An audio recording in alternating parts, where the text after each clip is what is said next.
and welcome back to another episode of IVF Unplugged, the honest voice for aspiring parents. Deciding to move ahead with in vitro fertilization, IVF, is no small step. For many couples, it comes after careful consideration of the physical, financial, and the emotional aspects of the journey. And once you've said yes, it's natural for questions to start flooding in. What happens at the next clinic visit? How do we prepare ourselves for the weeks ahead? The truth is, IVF can feel overwhelming at first. With new medical terms, unfamiliar procedures, and a series of appointments, it's easy to feel lost. That's why in today's session, we're here to break it all down for you. We'll walk you through the different stages of an IVF cycle, starting from your very first consultation with a fertility expert right up to the final procedure, so you feel informed, prepared, and in control. Joining us today is Dr. Sunil Eshwar from Aikya Fertility, a fertility specialist who will answer some of the most common questions couples have once they begin their IVF journey. Welcome to the show, Dr. Eshwar. Thank you so much. Hopefully, we'll be able to answer our questions, which will make the patient at ease when they decide for IVF treatment. So let's get started, Dr. Eshwar. The first question, after a couple decides to go ahead with IVF, what's the very first step? Can you take us through the initial timelines and what it involves? So IVF, as you rightly said, it involves a huge decision when you come to this stage, because patients have already undergone all the fertility treatment and they've reached a stage where IVF becomes very necessary for them to conceive. So initially, most important thing for the patient is to understand what the process involves, because it's a long drawn. It can also be very mentally and physically taxing. So patient should understand that yes, there is a waiting period and there are lots of challenges involved in terms of treatment as well as the success. Usually the timeline, how we decide in our clinic, is there are three phases which we see. One is the preparatory phase, where the patient is allowed to undergo certain lifestyle changes. We put them across certain treatment protocol to improve the quality of the life and the quality of the embryos or oocytes which you can achieve from them. Second is creation of the embryos. This involves starting the injections on day second of your period after certain tests, and which will go on for, usually the injections are for 10 to 12 days. At the time when the eggs are nice and mature, we retrieve those eggs out of the body. There's no surgery involved. It's through a vaginal route, what we call it as transvaginal oocyte pickup. And then we create the embryos. We choose the best of these embryos, freeze them, and then on a later date, we can come back for the embryo transfer, which can happen after a month or two when the patient is more prepared for this kind of transfer procedure. Right. So you're saying that the first 6 to 8 period is fixed, which is a lifestyle modification which you suggest so that the output is good. But the rest of the timeline, is it the same for each patient? Because I'm sure the patients you get are also different. Some may be younger, some may be much older, some make a lot of eggs, some make very few eggs. So how do the timelines shift according to the patient? Is it a standard procedure with standard timelines, or does it get customized? Okay, let me break it into two halves. The preparatory phase, which I said is 6 to 8 weeks, not necessarily has to be 6 to 8 weeks. It depends on patients, again, the parameters. Yes, if the patient is very on the obese side or overweight side, if the husband is still continuing to smoke or his lifestyle is not well balanced, this would take a longer time. Simple, because for one egg to be recruited to the ovary to develop into a mature egg takes around 60 to 80 days. So it is not nice that we start off the procedure immediately, because we have had quite a number of because of the boom in IVF. As soon as the patient walks into a clinic, and it's not correct to say, let's start IVF today, otherwise there's going to be something wrong with you. You may lose your oocytes, your oocyte reserves low. So these are all not the right things. You need to give them the time to settle down, clear their lifestyle, so that it can sometimes go up to 3 months. It can. So and in this meanwhile, for the fact today, we had one patient who had, after the 3 cycles of IUI, we had decided for IVF, and we said, why don't you take a 1 or 2 months break, get your lifestyle regularized, be normal. For her luck, she came pregnant today after 2 months of just being on the waiting list. So that can also happen. So just for this, that as you change your lifestyle, things can happen. Coming to the next part, where is the preparation or creation of the embryo is usually fixed. Depends on the number of, as you rightly said, the number of oocytes and the age. If the patient is younger, suppose she is around less than 30 years of age, we would require around 8 to 10 or maybe max 12 eggs to create good set of embryos with a good pregnancy outcome. But if the patient is 35 and above, they may require more number of eggs. So the dosage also will vary according to their performance. And also the dosage of injection depends on the number of oocytes, or what we call it as ovarian reserve. But typically, these injections are restricted to 10 to 12 days. Max sometimes can go up to 14 days. On 15th day, generally the egg retrieval happens. We can do what is called as fresh transfer also. That means to transfer the embryo in the same cycle, provided the endometrium is good, her hormones is good, she has not over responded, and we feel that okay, she is a good candidate for the fresh embryo transfer. We can go ahead and do the fresh embryo transfer also. But 90% of the time we end up in a situation where we freeze those embryos. And then embryo transfer can happen anytime after the 1 or 2 months of break. But many couples, we have gone through a lot, we want to take a break for some time, we will come back after 2 or 3 months. So once the embryos are frozen, you can come back after 2 or 3 months whenever you feel it's convenient, and you're physically, mentally ready for the transfer to happen. That's usually the timelines. All right. So there's no fixed time, but the belief nowadays is that medication phase is central to IVF. Can choosing quality treatment reduce the number of cycles and the burnout? How can they manage the possible physical and emotional stress of the journey? The physical journey is the amount of travel and amount of coming to the clinic, waiting, all those things are involved. Emotionally, yes, a lot is involved. So every clinic, every IVF center mandates that they have a counselor who talks to the couple and tries to understand their pain points or emotional points. So another thing is, the couple should be understanding that they are going through the procedure. It's not just the women who is going through. So generally, because even if the problem lies with the men, and whatever the treatment has to be done on the women.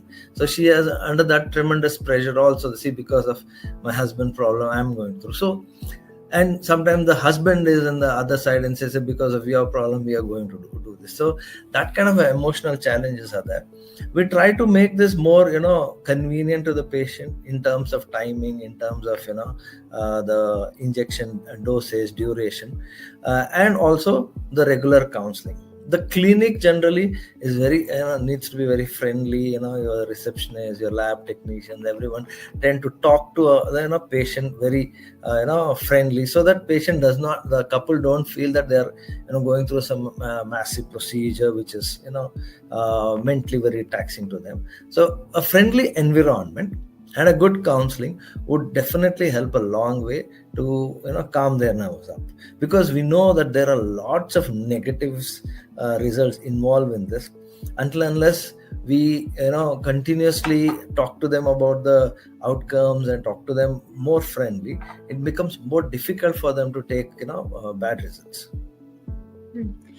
What about the medications? Does the quality of the medication also impact Of course, the of course. cycle result, number of Yeah. cycles, and how the patient responds? Because sometimes they're so tired of how their body has responded. Because women face a lot of mood swings, physical conditions because of the hormones are increased during this phase when they take the injections. So could you talk about the medication phase as well? Yeah. Medication, as I said, the preparation phase involves just the lifestyle and multivitamins and certain other medication. Most of them are, I would say, nutraceuticals or Ayurveda based. So that is quite fine. But when it comes to stimulation, that is when we are giving you the injections to create that many number of oocytes. It's very demanding. In sense, naturally, the body produces only one or two mature oocytes, but then we want more, 10 to 12 or 15x. So we need to start these injections. So the response of the ovary or the body depends on the quality of the injection and the dosage of injection which we give. So we've had quite a lot of data in this, that the cycle to cycle variation of the quality of the oocytes are there. But there is also that if you do not use the right amount of dosage or a good quality medication, the quality of oocytes are compromised. If the quality of oocyte is compromised, ultimately the number of embryos and the quality of the embryos is compromised. We have had there are multiple brands of medication. Injections are there.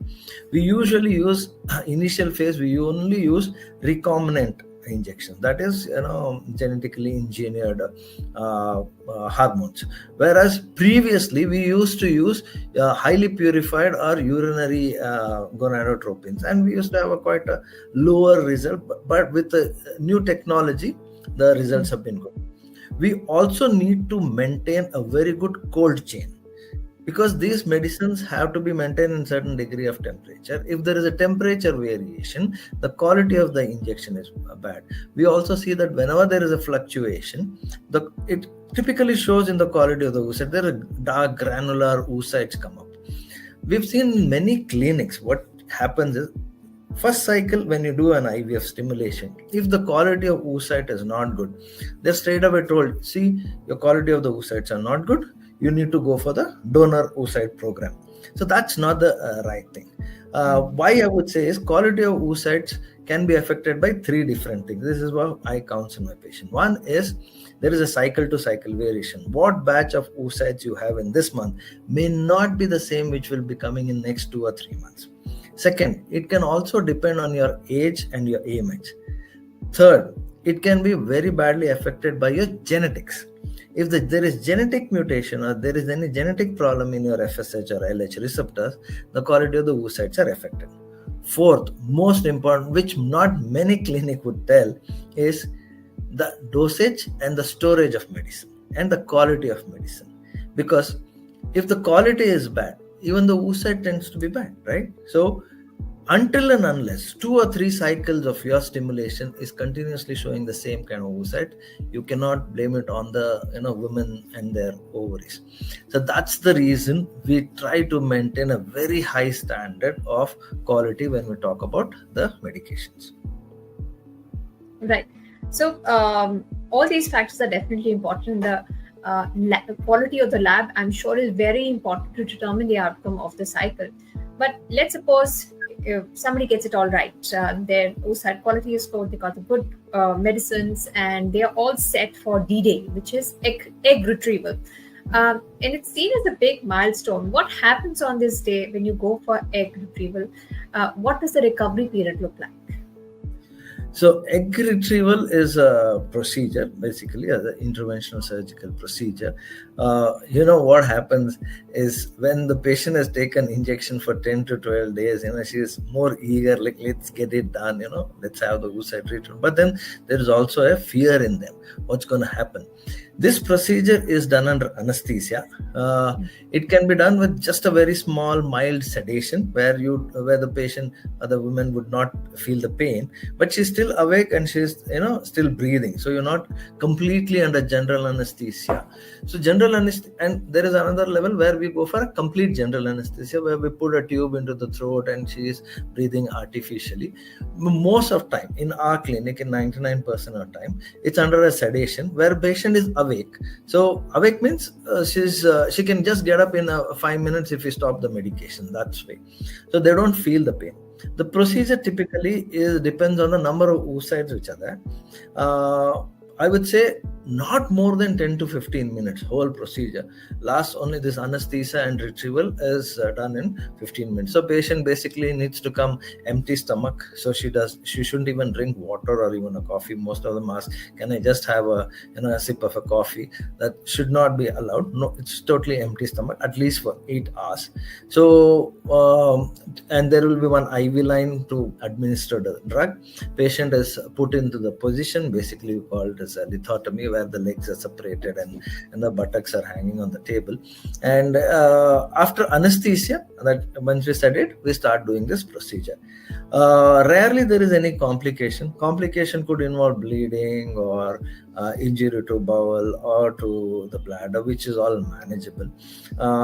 If the bleeding happens, we may request laparoscopic surgery, but very rarely, I would say 1 in 1,000 probably would require any kind of an admission procedure if any of this complications happen. After anesthesia, the procedure is very, very safe. And how long does it generally take? I would say within 1 hour they're completely awake. By 2 hours they're on they take some liquid food, and by 3rd or 4th hour they leave the clinic. One day we would say take rest, because you are under anesthesia, you would still may feel giddy or lightheaded. Second day onwards they can be in a normal work, but considering we have done the pickup, some heaviness and pain will be there, but they can carry on their normal routine work. By 5th day generally everyone is normal. All right. And once this is done, you say the transfer can happen either same cycle or next cycle, etc. It depends on patient to patient, right? Correct. So this is also discussed with the patient, because some people come with an idea that once the pickup is done, immediately that month the transfer may happen. If the endometrial lining is not good, or there is some fluid in the endometrium, or there is some pelvic collection, hormones are really high, all this can impact the outcome. So we generally tend to freeze the embryos. What we have seen in our practice nowadays is that frozen embryo transfer is giving a better outcome than just the fresh transfer. So that's why we would still say go for the frozen embryos. Right. What practical tips would you like to share with aspiring parents before you even begin the entire process? Practical tips. See, first, what I've seen in certain nowadays, because of the peer pressure or probably the family pressures and all happening, they want to get into this process and do it as early as possible. First thing which I would say is, first try to understand the whole process. It involves egg retrieval, transfer, and not every cycle is going to be successful. You need to weigh your pros and cons. Some people, in terms of wanting to have a normal or IUI, they go on for years. We have one patient now who is 41-year-old, married for almost 12 years, continuing to do this treatment for almost 10 years. Normal induction and IUI has been done, but see, you already wasted so much of time. 42 now, even IVF is going to be challenging. So you need to understand the timelines. Practically, yes, talk to the doctor, talk to the center. It's not just about the doctor. You need to also understand that clinic should be able to support your each and every query and doubt, and I think it should be more of a friendly clinic. You need to understand each and every procedure. What we do is another thing which I have noticed, and patients should also be aware, that you should keep details of each and every procedure which has been done to you, because if you succeed, good, nothing like that. But if you fail, this becomes the book or a reference thing for us to plan your next future stim or thing. There are so many patients who do not have any notes as to what's the dosage of medicine which has been given, what protocol was done, what happened to their eggs, how many number of eggs. So these are all the details which patient has to keep with them, because it becomes very easy or for us to plan another cycle if it fails, because we know where things have not gone right and what is something needs to be added. And definitely the second cycle gives a better outcome when the first cycle fails and you have all the details with you. So they should carry all the, some people with because of the frustration they throw everything, and then after 1 or 2 years they come and say, yeah, we did IVF but then we don't have details. Then it becomes like we have to start fresh. Need to always keep this details very, very. Always talk to the doctor and clear your doubts as much as you can. If the chief consultant is not available, there is always the junior doctors in the clinic and the counselors. You can ask any of the silliest doubt as possible, so that you're sure what you're doing. Right. IVF can be emotionally very demanding, and this is not only because of the response to the hormones. I'm saying emotionally demanding because most patients come here, like you spoke about the patient you had who did 12 years of IUI. They're not ready perhaps to accept that this is the final step. And for many patients, this is like they see this as a silver bullet. Sab to kar liya, ab yahi par yahi se hame bachcha milega. But when a failed cycle happens, they're devastated. So what are effective tips for couples to manage stress? And do you provide any kind of support, emotional support during these times? Oh yeah, that actually is quite emotionally taxing for the doctors and the clinic also, because you need to understand, when we talk about IVF, average success has been somewhere around 40 to 45-50%, depends on the age groups also. But if you're getting very younger patient, then probably you're around 50. But if it's a mixed population, it's around 40. First thing which we in our practice need to do, we do is counsel and keep talking about the procedure and success, because it's science. It's not that we are already there 100%. If it's 100% and if you're giving you 99%, then we still feel like a failure. But we know that there are chance of failure, so we tend to counsel the patient a lot. There are lots of advanced investigations and advanced treatments which have come up, where we can provide for patients who've been having failures or a recurrent implantation failure. But in first go itself, we are not going to use that treatment. So it's because the higher the medications you go, we are also dealing with certain complications. Like if you're going for a war, you do not use your nuclear weapon the first time. Yes, right? you don't take out the cannons first. Yes, you just need to baby steps, because almost like 40 to 45% of them will succeed in first cycle without doing anything much. So we would go on a stepwise manner. If it comes negative, we generally sit down with the patient and discuss all the reasons where it could have gone wrong. Because once we put the embryo, it's a talk between the embryo and the endometrium and the woman's body to accept that embryo. And there could be anything which can go wrong. It could be embryo genetically which is not good. What I say is, sometimes the embryo looks so textbook like, beautiful, nicely expanded, and then ultimately it doesn't stick. I would say, like, if you look at a person, he may look very healthy, but then until unless you do any test on them, you do not know whether I'm carrying diabetes or I'm hypertension. Similarly, we do not know genetically what's wrong with the embryo, whether your endometrium or your body was reacting. So all these factors are there. If it fails, then we investigate. But we've seen that out of 100, if there is 100 recurrent failures, there are a set of patients whom, in spite of doing everything, we still do not succeed. That's most challenging situation, which you call it as a recurrent implantation failure. Recently, we had a conference here where we had international delegates and all come and talk. And one of the Japanese doctor was telling, we have done around 10 transfers and 10 embryo transfers, 10 times you've done transfer, nothing came positive, and we have tried everything possible, and one day on the 11th cycle it came positive. Then we asked, like, what is that you did? It's like, it's just the luck. It happened, so. And I've had recently, we did one. I had a patient who had conceived like that, which for whom we had to do a laparoscopic surgery now. So she, in way back in early 2005 to 2010 to 12, she's undergone 7 cycles of IVF. Not any IVF center in India she's left. She had done it in Bangalore. She has gone to Bombay. She's gone to Calcutta. And one day she just walks in and says, "Sir, I've missed my period, and I don't know why I've missed my period." And a simple urine test, it came positive. So you need to understand that if your uterus is normal, tubes are normal, semen some abnormality, ovaries are producing eggs here and there, you still have a chance to conceive. It's not that IVF is the last frontier and after that there's no sunshine. No, it doesn't happen.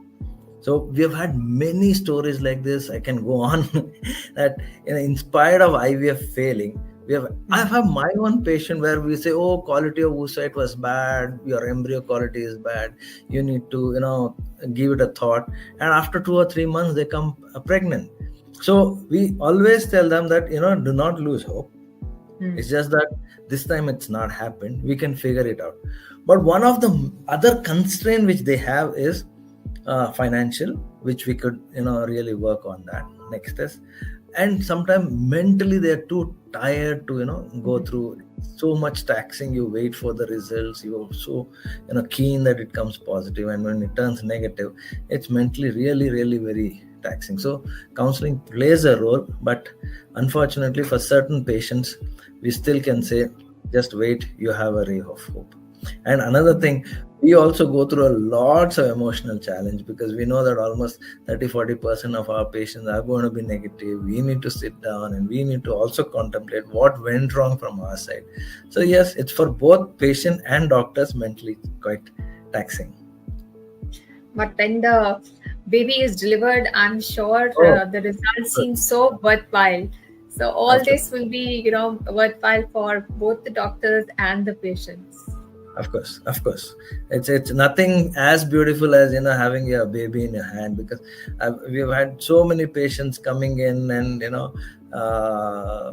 praising us, and some of the patients go on to an extent saying that you are the God to us, you are the angel to us. But it's just that we are using science to treat. We are a little bit know your pain points, and we're trying to treat. Not that we are God, we can also fail.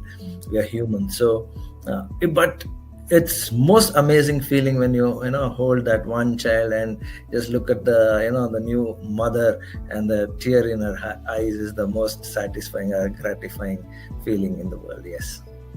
Thank you so much for speaking with us, Dr. Eshwar.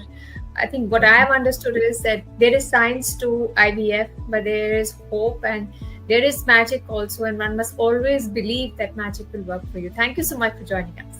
Thank you so much. Thank you. So that was the conversation with Dr. Eshwar on IVF Unplugged, the honest voice for aspiring parents, powered by Merck. We hope today's conversation has given you clarity, comfort, and confidence as you take steps on your journey to parenthood. Remember, every story is unique and you are not alone. Until next time, take care.